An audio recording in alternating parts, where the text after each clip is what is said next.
In this video, I will guide you on how to enable screen flash notifications on your phone. First, launch open your device settings. Now tap on the option of accessibility. Now tap on hearing enhancements, or you can also tap on advanced settings if that option is available. Here, look for the option of flash notifications. Select that. You're going to find two options here, camera flash notification and screen flash notification. If you want your phone's flashlight to blink whenever you receive a notification, turn on the camera flash notification. If you'd rather have your screen flash instead, turn on the screen flash notification.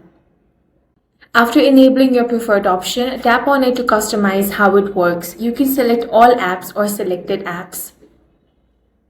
If you choose selected apps, go through the list and select the apps that you want to enable the notification for. Once everything is set up, your phone will flash according to your selected settings whenever you receive a notification from your chosen app. That's all for this video. If you found it useful, make sure to hit the like button and subscribe for more videos like this.